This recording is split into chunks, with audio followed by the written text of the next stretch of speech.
बोलो गुरुदेव भगवान की जय। प्यारे कृष्ण कन्हैया लाल की जय। श्री राधा माधव चिंतन भगवत प्रेम संबंधी कुछ बातें। पूज्यपाद श्री हनुमान प्रसाद पोद्दार जी के प्रवचन। आपके 3 पत्र मिले, बदले में क्या लिखूं, कुछ समझ में नहीं आया, अतः पत्र का उत्तर ना लिखकर जो कुछ मन में आता है लिख रहा हूँ। मैं नहीं जानता कि आपकी आध्यात्मिक स्थिति कैसी है, ठीक अनुमान भी नहीं लगा सकता। मैं जो कुछ लिखता हूँ वह यदि आपको स्थिति से निम्न स्तर के साधकों के काम की बात हो तो आप केवल पढ़कर छोड़ दें। आपके लिए उपयोगी हो तो उस पर विचार करें। यद्यपि मैंने बहुत ऊंची स्थिति का अनुभव नहीं किया है, तथापि भगवत प्रेम के मार्ग की कुछ बातें सोचना, कहना, किसी न किसी सूत्र से मैं जान गया हूँ। उसी के आधार पर मेरा यह लिखना है। जहाँ तक मेरा विश्वास है, मैं जो कुछ लिखता हूँ वह ठीक है। भगवत प्रेम के मार्ग पर चलने वाले इस पर विचार कर सकते हैं। भगवत प्रेम के पथिकों का एकमात्र लक्ष्य होता है भगवत प्रेम। वे भगवत प्रेम को छोड़कर मोक्ष भी नहीं चाहते। यदि प्रेम में बाधा आती दिखे तो भगवान के साक्षात मिलन की भी अवहेलना कर देते हैं। यद्यपि उनका हृदय मिलन के लिए आतुर रहता है। जगत का कोई भी पार्थिव पदार्थ, कोई भी विचार, कोई भी मनुष्य, कोई भी स्थिति, कोई भी संबंध, कोई भी अनुभव उनके मार्ग में बाधक नहीं हो सकता। वे सब का अनायास, बिना ही किसी संकोच के, कठिनता के, कष्ट के और प्रयास के त्याग कर सकते हैं। संसार के किसी भी पदार्थ में उनका आकर्षण नहीं रहता। कोई भी स्थिति उनकी चित्तभूमि पर आकर नहीं टिक सकती, उनको अपनी ओर खींच नहीं सकती। शरीर का मोह मिट जाता है। उनका सारा अनुराग, सारा ममत्व, सारी आसक्ति, सारी अनुभूति, सारी विचारधारा, सारी क्रियाएं एक ही केंद्र में आकर मिल जाती हैं। वह केंद्र होता है केवल भगवत प्रेम। वैसे ही जैसे विभिन्न पथों से आने वाली नाना नदियाँ एक ही समुद्र में आकर मिलती हैं। शरीर के संबंध, शरीर का रक्षण पोषण भाव, शरीर की आसक्ति, अपने या पराये शरीर में आकर्षण, अपने या पराये शरीर की चिंता, सब वैसे ही मिट जाते हैं जैसे सूर्य के उदय होने पर अंधकार। ये तो बहुत पहले मिट जाते हैं। विषय वैराग्य, काम क्रोध आदि का नाश, विषाद चिंता का अभाव, अज्ञानांधकार का विनाश भगवत प्रेम मार्ग के अवश्यंभावी लक्षण हैं। भगवत प्रेम का मार्ग सर्वथा पवित्र, मोह शून्य, सत्वमय, अव्यभिचारी, त्यागमय और विशुद्ध होता है।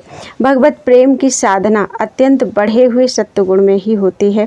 उसमें दिखने वाले काम क्रोध विषाद चिंता मोह आदि तामसिक वृत्तियों के परिणाम नहीं होते। वे तो शुद्ध सत्व की ऊंची अनुभूतियाँ होती हैं जिनका स्वरूप बतलाया नहीं जा सकता। भूल से लोग अपने तामस विकारों को उनकी श्रेणी में ले जाकर प्रेम नाम को कलंकित करते हैं। वे तो बहुत ऊंचे स्तर की साधना के फलस्वरूप होती हैं। उनमें हमारे अंदर पैदा होने वाली भोग वासना की सूक्ष्म और स्थूल तमोगुणी वृत्तियों का लेश भी नहीं होता। बहुत ऊंची स्थिति में पहुँचे हुए महात्मा लोग ही उनका अनुभव कर सकते हैं। वे कथन में आने वाली चीज़ें नहीं हैं। कहना सुनना तो दूर रहा, हमारी मोहाच्छन्न बुद्धि उनकी कल्पना भी नहीं कर सकती। भगवत कृपा से ही उनका अनुमान होता है और तभी उनकी कुछ अस्पष्ट सी झांकी होती है। इस अस्पष्ट झांकी में ही उनकी इतनी विलक्षणता प्रतीत होती है कि जिससे यह प्रत्यक्ष हो जाता है कि ये चीज़ें दूसरी ही जाति के हैं, नाम एक से हैं। वस्तुगत भेद तो इतना है कि उनसे हमारी लौकिक वृत्तियों का कोई संबंध ही नहीं जोड़ा जा सकता, तुलना ही नहीं होती। भगवान की कृपा से इस प्रेम मार्ग में कौन कितना आगे बढ़ा होता है, कौन किस स्तर पर पहुंचा होता है, यह बाहर की स्थिति देखकर कोई नहीं जान सकता, क्योंकि यह वस्तु बाहर आती ही नहीं। यह तो अनुभव रूप होती है।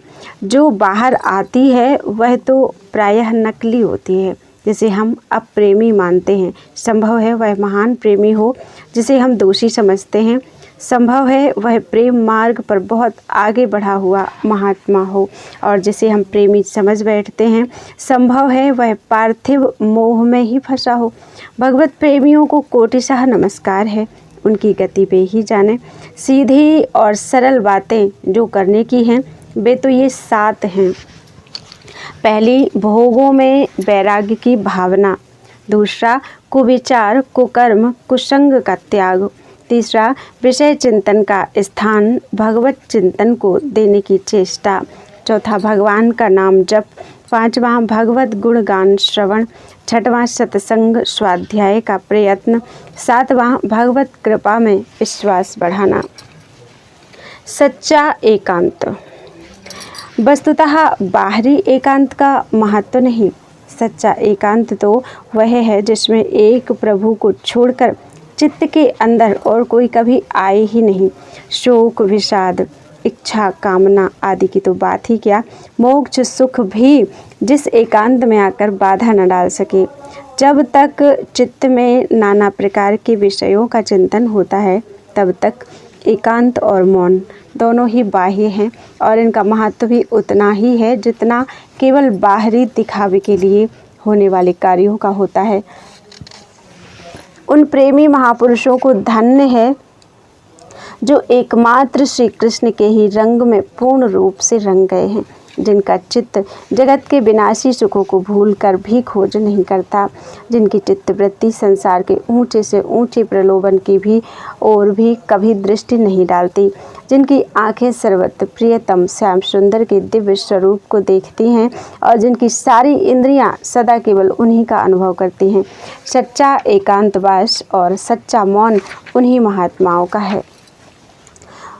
प्रेम और विकार। आप लिखते हैं, मैं प्रेम धन से शून्य हूँ, बिना प्रेम के जीवन कैसा, वह तो बोझ रूप है। यह आपका लिखना सिद्धांततः ठीक ही है। प्रेम शून्य जीवन शून्य ही है, परंतु वास्तव में यह बात है नहीं।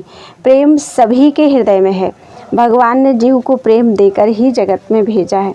हमने उस प्रेम को नाना प्रकार से इंद्रिय चरितार्थता में लगाकर विकृत कर डाला है, इसीलिए उसके दर्शन नहीं होते और कहीं होते हैं तो बहुत ही विकृत रूप में होते हैं।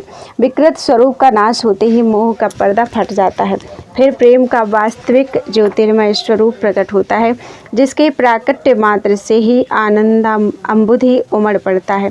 प्रेम और आनंद का नित्य योग अनिवार्य है। भगवान के आनंद से ही प्रेम की सृष्टि हुई है और इस प्रेम से ही आनंद का विकास और पोषण होता है। प्रेम की कोई भी दशा ऐसी नहीं है जहाँ आनंद का अभाव हो और आनंद भी कोई ऐसा नहीं जिसमें कारण रूप से प्रेम वर्तमान ना हो, परंतु जहाँ प्रेम के नाम पर काम की क्रीड़ा होने लगती है वहाँ प्रेम अपने को छिपा लेता है। चिरकाल से मलिना माया के मोहवश हम काम की क्रीड़ा में लगे हैं, काम को ही प्रेम समझ बैठे हैं, इसीलिए प्रेम हमसे छिप गया है और इसीलिए प्रेम के अभाव में हम आनंद रहित केवल चिंताम परिमेयाम चा प्रलयांताम उपाश्रितः और कामोपभोग परमाह गीताध्याय 16-11 होकर शोक विग्रह बन गए हैं। कामोपभोग परमाह होकर शोक विग्रह बन गए हैं। इस काम की कालिमा को धोने के लिए आवश्यकता है किसी ऐसे क्षार की जो इसकी जड़ तक का नाश कर दे और वह क्षार वैराग्य है। गोविंद पदारविंद मकरंद मधुकर विषय चंपक चंचरीक होता ही है। बार बार उस परम प्रेमार्णव अनंत प्रेम रस सुधा समुद्र श्याम सुंदर का स्मरण करना और उसके दिव्य पद नख ज्योति के प्रकाश से समस्त संचित मोहांधकार का नाश करने के निश्चय से प्रत्येक क्षण के प्रत्येक चिंतन में अपार अलौकिक आनंद का अनुभव ना हो तो भावना करना कर्तव्य है।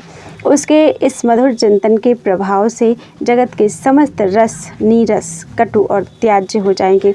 तब उस रस विग्रह की रश्मियाँ हमारे ऊपर पड़ेंगी और हमारे सुप्त प्रेम को जगाकर हमें उसके दिव्य दर्शन कराएंगी। बोलो वृंदावन बिहारी लाल की जय।